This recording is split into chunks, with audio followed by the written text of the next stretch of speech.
दीपावली पे लोगों को क्या सावधानियाँ रखनी चाहिए और पटाखे जलाते समय क्या क्या सावधानी रखें, और अगर हो जाता है तो उससे क्या बचाव है? देखिए, दीपावली एक महापर्व है और जैसा कि आप जानते हैं इसका ऐतिहासिक महत्व भी है। भगवान राम उस दिन अयोध्या लौटे थे और 14 साल का वनवास काट के लौटे थे।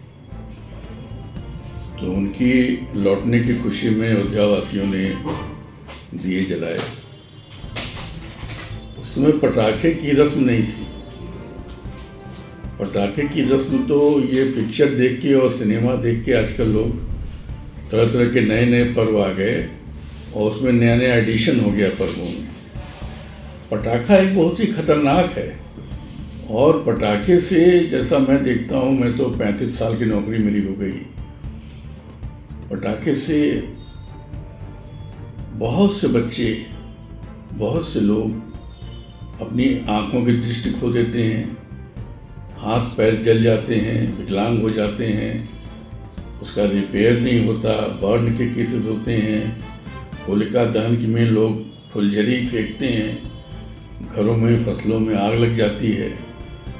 तो इन सब चीज़ों से हमेशा हमको बचाव की ज़रूरत है। जहाँ तक स्वास्थ्य विभाग का कार्य है, पहला कार्य तो यही है कि पटाखे का इस्तेमाल आप न करें।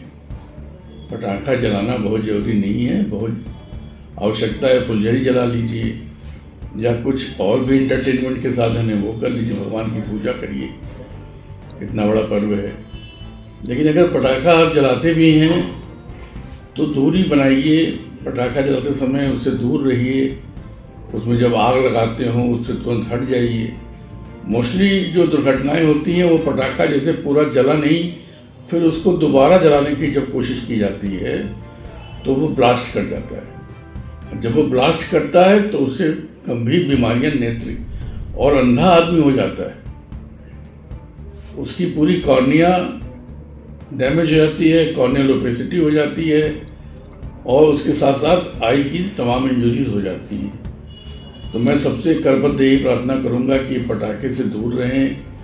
पटाखे को एक बार अगर पटाखा नहीं जला तो दोबारा उसको जलाने की कोशिश न करें और खुली जगह पे जलाएं, घर के बाहर जलाएं, घर के अंदर कदापि पटाखे न जलाएं। छोटे बच्चों को पटाखों से बहुत दूर रखें।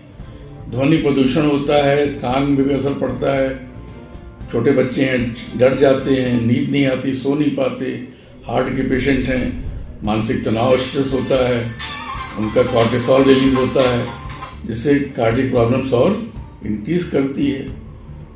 जहाँ तक हमारी व्यवस्थाएं हैं, हमारे यहाँ सभी सामुदायिक स्वास्थ्य केंद्रों पर एम्बुलेंस 108 उपलब्ध है, 5 मिनट का रिस्पॉन्स टाइम हमारा है और हमारे यहाँ 5-5 बेड CSCs पर और 20 बेड जिला चिकित्सालय में आरक्षित हैं बर्न के केसेस के लिए।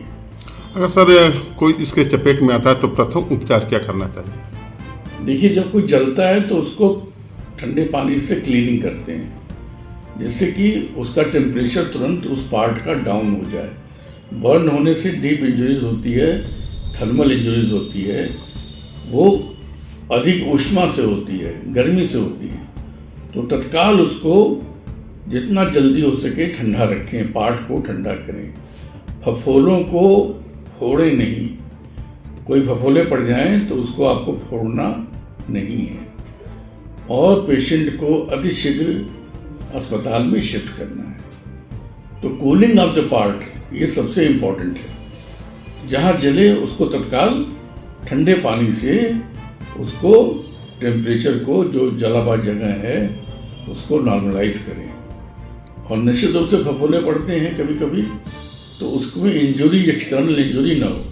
फफोले के अंदर जो फ्लूइड है स्टेराइल फ्लूइड है, उसमें कोई इन्फेक्शन नहीं है, लेकिन जब आपने फोड़ दिया तो जो बाहर जो बैक्टीरिया है वो उस पर सेकेंडरी इन्फेक्शन करते हैं और फिर उसके बाद हमको सेप्टिसीमिया और हाई एंटीबायोटिक का सहारा लेना पड़ता है। सर अगर आँख चपेट में आती है तो उसके लिए क्या है?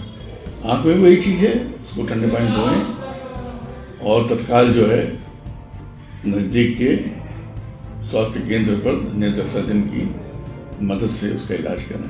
Thank you sir.